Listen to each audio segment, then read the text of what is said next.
Hello YouTube, welcome back to my channel for some more Samurai Warriors 4-2. So we are on the campaign of the rivals.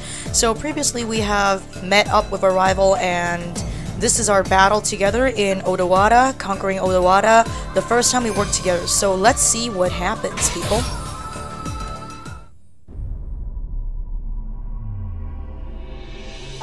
Shimazu は九州征伐の後、Toyotomiの傘下に入る。強さを見せつけた上での戦略的な降伏だった。島津の降伏により秀吉の天下統一事業はまた一歩進む。秀吉に抵抗するのは関東の北条家のみとなった。天正18年、秀吉は北条討伐を決意。各地の大名を召集し、北条の本拠小田原城を包囲した。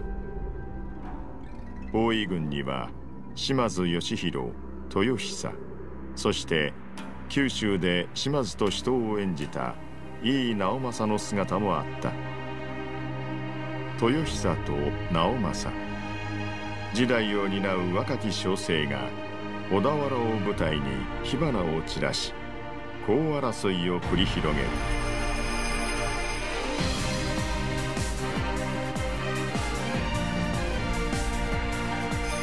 好敵手の将、小田原征伐。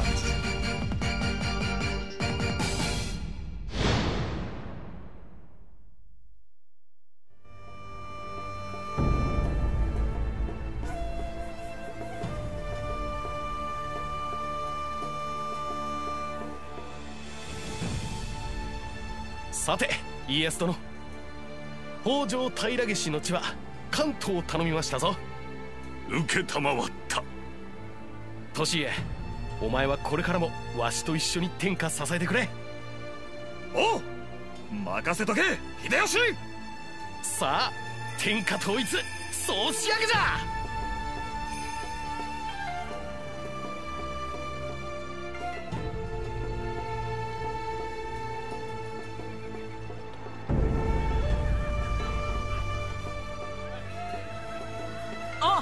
お前、やった、一緒に戦えるんだな。一人で突っ込むのはやめてくれよ。足を引っ張られるのはごめんだぞ、島津。ああ、安心しろ。ずっとお前と一緒だ。その戦、技、全部じっくり見させてもらう。ダメだ、ダメすぎる。一人で突っ込んでいいぞ。あ、待てよ直政。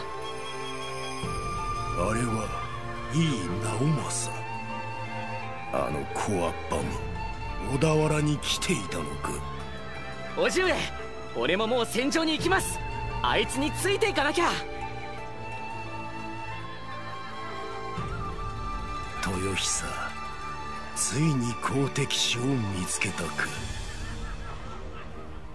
Alright there. Although the main theme of this is pretty cute and stuff, but it's a little bit overdose of the interaction between the good rivals because, you know, I guess it's a good thing to have, I guess, a competitive friendship with someone, but honestly speaking, like, up till this third battle, which is already more than halfway through, if considering after completion, it's gonna be 60% done. You've been giving me over and over, I guess scenarios of me being all, like, jolly and stuff, idolizing our good old Naomasa.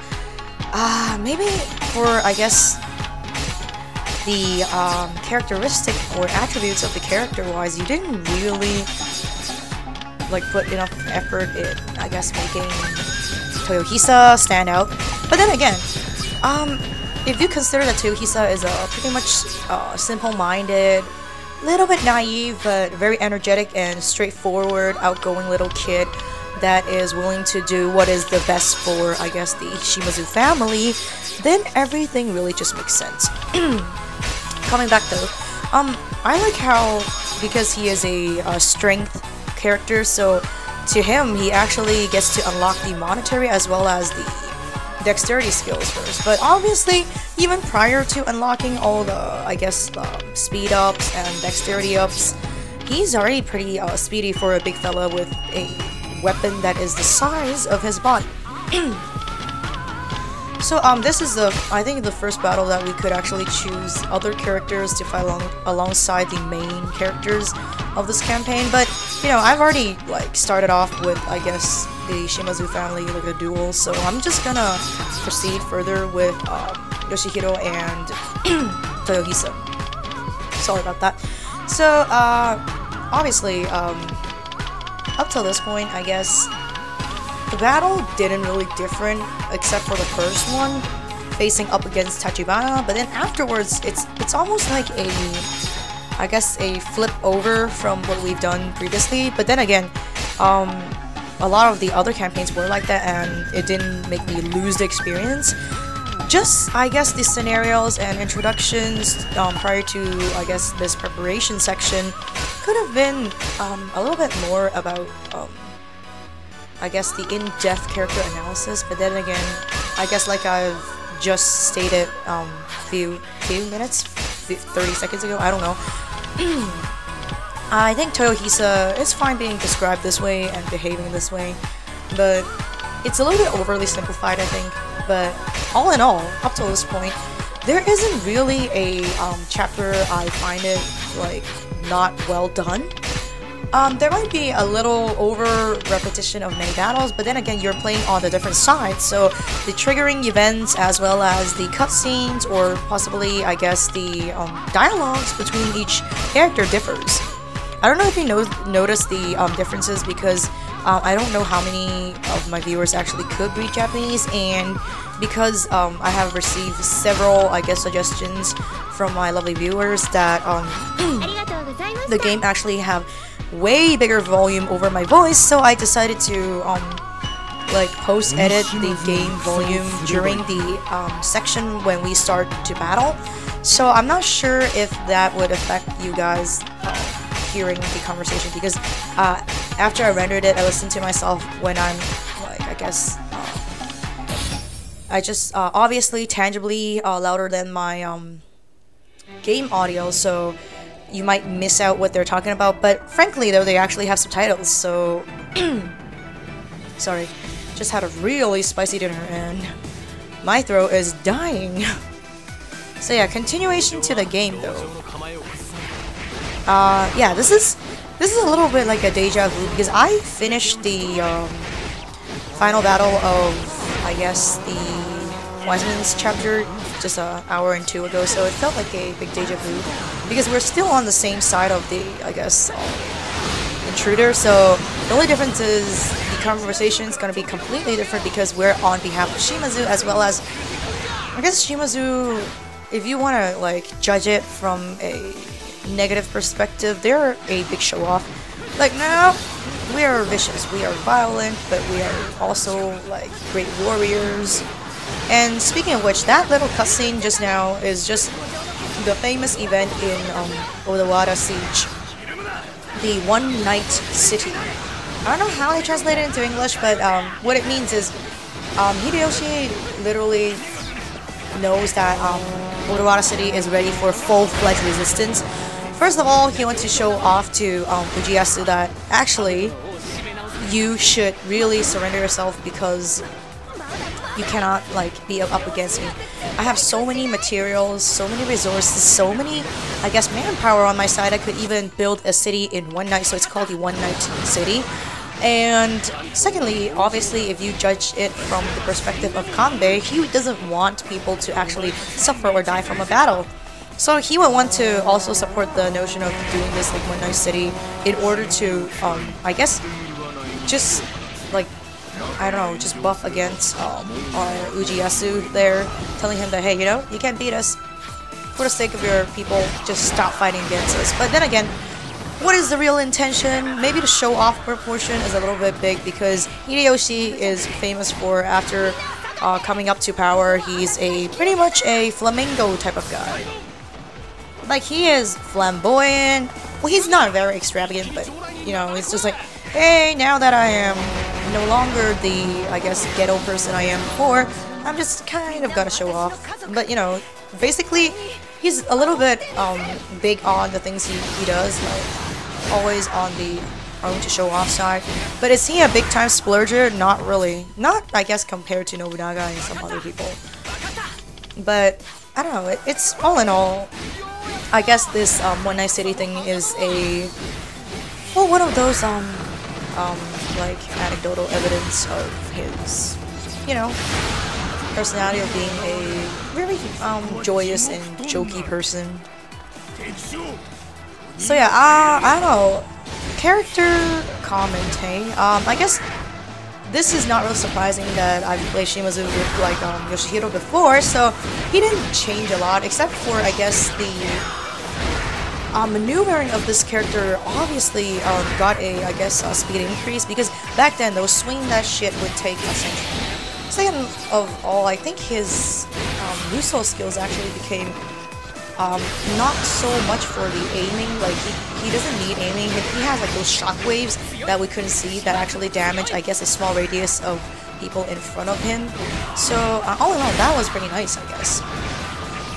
Because like I've said, not many power class characters move quick enough, and I guess Uesugi Kagekatsu was one of the examples of sluggish movements on like characters with a bigger attack stat. But I guess these two from Shimazu are a little, I guess, exception to it. But then again, we should understand that Uesugi Kagekatsu was known for being the successor to the I guess the king of Tactican, Uesugi Kenshin. So he's more the brainy type of person, except he's also a fierce warrior somehow in this rendition. And also he was known for being a constantly I guess winning side person, so it makes sense. If he's not a ferocious fighter himself, then why would he always be like winning battles? And this camera angle though really, like, I don't know, especially for me playing the Rivals chapter, I always complain about the camera angle, and you know why. It's like, especially whenever you're trying to like beat down a target and suddenly just pressing the Musou button have you turn towards a direction, like when your character is leaning on the collision wall, and then the whole angle just went fucked up. So yeah, like I've said, the conversation, I guess the dialogue will be different. Oh, hello rival, you're in the city too, huh? So the thing is, what Toyohisa said is like, I guess, not willing to succumb, the non-crippling, the strong and firm stance and the values of Hojo is to be respected, because that is almost like, I guess, the creed of the Shimazu family. So I will respect you by giving me my bestest in the battle and defeat you guys fair and square. Wow. I feel really sorry for Kaihime's voice actress. She's like, I'm like, Jesus. Had that gone like not well recorded in the first turn, she's gonna be like, fuck this shit. But JK, Japanese voice actors are very professional and hardcore, I guess, voice controllers, so I don't think they'll have issues in, I guess, like having to do NGs and retakes. Obviously mistakes would be made if you like messed up the line or something, but you know, for I guess common sense is, damn it, my voice is gonna be destroyed if I have to yell that again. And once again, I have to express to you how much I like Kaihime. She's just really cool. I know she's like, her character design was modeled after, I guess, the younger high schooler girl generation of modern Japan. So that explains her very, she's like, I shall be back, Terminator style, samurai warriors. So yeah, basically, I guess that explains her character, since her appearance in 3 is that she has very, I guess, modern day cutesy hairstyles, when a lot of the other characters are either like normal or just like the hairstyles that could be used regardless of, I guess, the time period. So we are almost halfway done with this battle, at least I hope, because every time when I guess the Hojo sent out 5, come on, I missed, let me turn back, there you go. So every time Hojo sent out the, I guess, 5 warriors, not really warriors, but the 5 officers to take us out, it's gonna be meaning that it's about time that they would open up the main gate, so ending is near. My commentary about this chapter, aside from, I guess, the lack of development in character, I guess, I don't know, I really enjoy playing these characters who, in battle, just felt like the character design matches, I guess, the power of the character, because they look like they could hit like a truck, and they literally hit like a truck. Because in, I guess, previous few playthroughs after the Ideals campaign, I've been struggling a little bit. I don't know if you guys noticed, probably it's just because I'm commentating on a lot of random stuff, so you guys would be distracted. But I almost always, the first 2 battles especially, I would get myself in clutchy situations that I would end up in the red HP zone, which literally means if someone decides to shoot me, if I get hit by those cannons in battles like Sekigahara, I would literally get myself obliterated. Yeah, seriously though. But then his day-to-day like attack design is pretty good. It's just like, sometimes why so serious, right? It's like, just have a serious game of warfare theme and have a guy that beats people like a day-to-day. Like King day-to-day, of course. So, people might have noticed that previously I have a lot of these monetary skills that I ended up not using, because I thought, like, the previous few characters that I've been playing in the campaigns are not that strong, could score a, I guess, like fresh KO on each of these like just random grunts. So it would be not really that productive in making, I guess, money or the EXP scrolls. So I ended up not using it. But then I am really confident of Toyohisa, because he is, his attacks are just brutal. So I don't know, like, all in all, I guess after having really hyped up episodes from the Date Masamune campaign, which is Goifudo's campaign, as well as the Uesugi campaign, which was kind of, I guess, story-wise pretty touching, inspirational, motivational, etc. This one though, so far, I guess the epicness is probably coming. I'm not there yet, I have no idea, but relatively, because of the trying to accentify the importance of a rival and stuff, it just makes it a little bit bland, because you're just repeating one thing, and it makes the character kind of just flat when he really isn't. Because if you notice him, like, in the 4, he actually had, like, much more, I guess, in-depth conversation about how Shimazu's future looks like, how he should learn from whoever that had. I thought my spaghetti could kill him in one blow. Apparently not. But all in all, I guess he's already strong enough, because you're fighting against a samurai warrior, so it's kind of different. So him in 4, he has a lot of like ideals and stuff, and he has plans for himself as well as the Shimazu family. Oh lord. See, I was like talking about how strong their defenses are.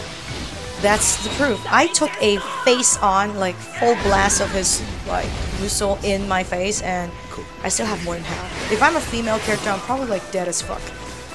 So coming back, I guess, because I have used him and went through his storylines in 4, so, I guess, if there's a comparison, you will all obviously have a different view on how the game should be, and you'll have, like, a favoring over which game. But I guess it's not fair to commentate on this campaign so far, because, like, many people would argue back to me and be like, hey, but this is only the 3rd battle in, like, aren't you a little bit too harsh? Perhaps I am, but the argument here is, likewise when I'm playing previous campaign of the Wise Men, I could tell a difference. Like, the 3rd mission is the mission that he already started, I guess, siding with Hideyoshi, like the bonding with comrade Kanbei, and a lot of interactions, and I guess obvious showing out, like, display of their personalities and stuff is very obvious in the other campaigns. Just like Matsunaga's like, well, Matsunaga is like a joke, but then you could tell that he is constantly thinking about ways to get like Nobunaga destroyed, and almost close to the history, but with a lot of comical and kuso elements added in. He did attempt it many times to take out Nobunaga, and for some godforsaken reason, just because Nobunaga is just weird, he just go like, "Hey, you trying to kill me?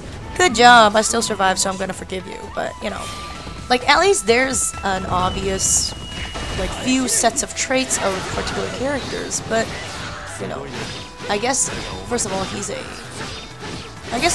not saying he's dumb, but he's simple-minded. Like he knows what he wants to do. He's just not really gonna overthink a lot of things. Pretty much, I guess, a very sunshine boy-like character, except for his, I guess, huge height and ridiculous muscles. And yeah. So like I've said, after we beat up like the officers sent out towards this central plaza-like area, we are ready to proceed and take out what is left of the Hojo family. And okay, so if I don't beat you, I don't get the door open. That's easy. Just do that. So we actually, I don't know if you guys noticed, we only have 2 side campaigns left before we unlock the, I guess, from what I could like guess in like the pictures and stuff, it's gonna be a Kuso campaign, which is the last campaign, featuring Afrohead, Naotora, as well as our good old girl Gracia. So I'm not sure how that's gonna turn out to be like. I guess the official, campaign, we only have 2 left. The campaign of the Hojo family, which is known as the campaign of promises, and the final campaign of Toro Takatora, the campaign of conviction. I'm gonna name it conviction because, you know, like, judging from what he did and what he said in Samurai Warriors 4, as well as the mercenaries mode, so I guess it's like a conviction more than loyalty, because it's kind of, I guess, bullshit, because if he's loyal, he would probably not switch in between forces, like the forces he chooses to work for. So yeah. And after taking out this dude here, Ujimasa, and I think, yeah, I was just like, I'm gonna stand here and see if he could take him out, and of course he could.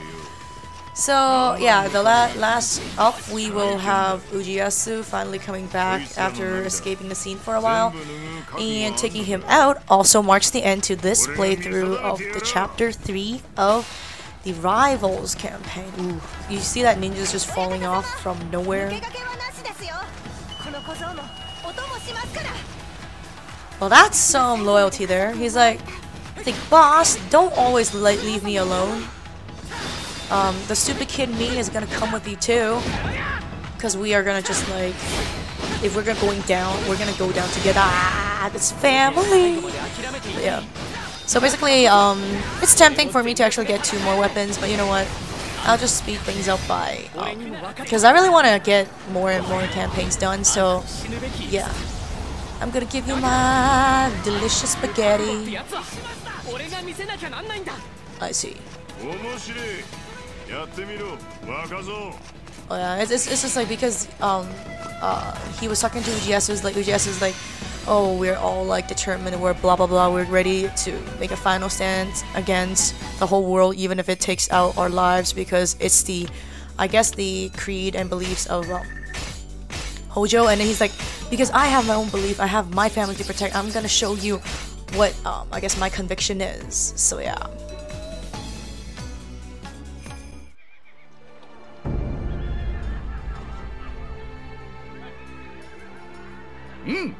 Mina, 誠に大義であった。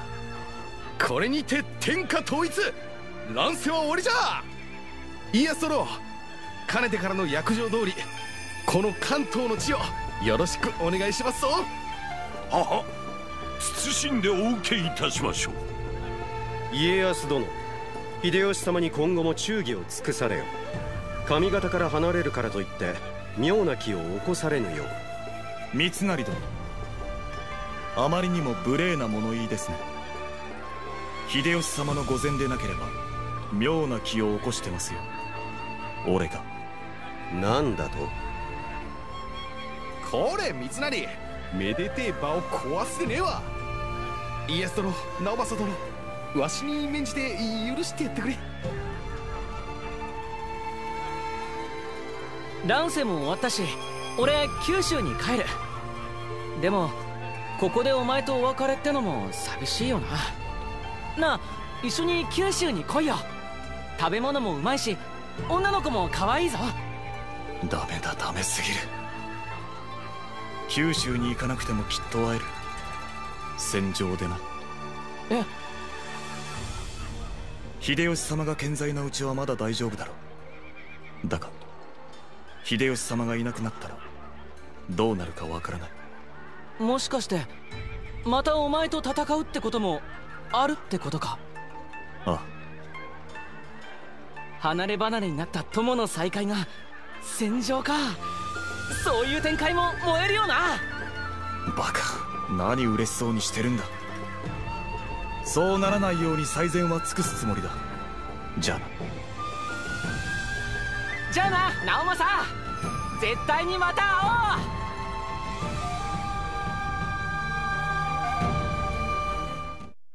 For real though, that wasn't even subtle, just foreshadowing.